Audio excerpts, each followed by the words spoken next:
All right, here's one for you. We're going to slug it out, our final game before we get to the highest total of the week. Back to the Big Ten. Yep. Purdue and Iowa. There we Purdue go. and Iowa. All right, so we got to get Iowa in here. They've been the story of the college football season. Their Number defense 2 team in the country. What? It's defense, Dave. This defense, Man, they just take it away from you. They just walk in, bully you, take your ball, and move on. Like 21 turnovers so far this season. God. All right. Can you handicap that? Like, that team is getting turnovers. Is that you at this point now? They're playing to get turnovers. That doesn't just happen.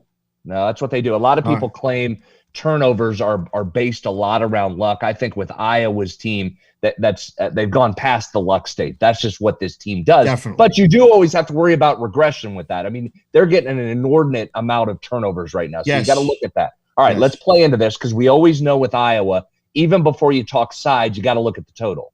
Another low one, it's 43. Man. But here's what's interesting. This may surprise you. Purdue hasn't played an over yet this season.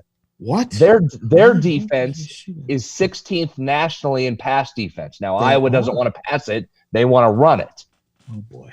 Here's a key for Iowa's defense, though. Cornerback Riley Moss might be out this week. Potential injury to Moss. He's been outstanding. He's been one of those big turnover guys. So they may be without one of their key cogs.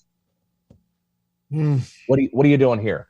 Under 43. You're still taking the under 43? 43 and 41 is the key number because of so many different combinations. 43 is right there close by it. We saw it at the Penn State game, finished 23-20, right?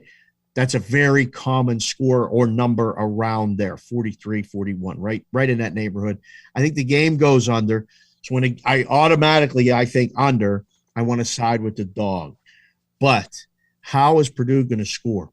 I've seen it now week after week after week after week. That place got super duper loud.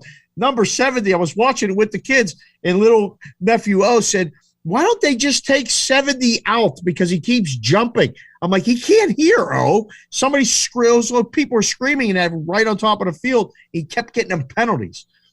I think the magical season in Iowa continues. I'm too scared of the number, though. I think the number's right. Anything over 10 with this Iowa team gives you that squirrely feeling in your stomach. This doesn't feel good. This doesn't feel right. I don't want to lay it. Total's only 43. How are we laying double digits in a total game? 43. Can't do it. Under, and maybe Purdue team total under. Not really looking for them to score points, so I don't want to take them plus the points in a game. Yeah, I tend to agree with you there. The only thing would be that's such a big letdown spot again for Iowa off that giant win. Easy, yep. At Penn State. So you might get a flat Iowa, not as good defensively maybe without Moss. They're going to let off the gas. Kirk Ferentz doesn't run it up. If they get the lead, they'll just hold it. So I wouldn't hate you if you went Purdue, if you could get to 11.5 or if that climbs to 12 or so. I wouldn't hate the Purdue play necessarily, but I probably won't touch that one. Yep, that's a tough one to touch. And again, be one of those, you hear it all week. It's a letdown spot. It's a letdown spot. It's a letdown spot.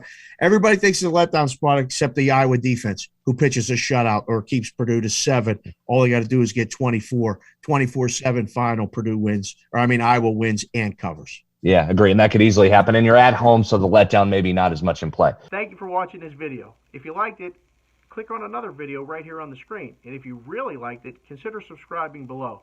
Thanks for watching. We'll see you again soon.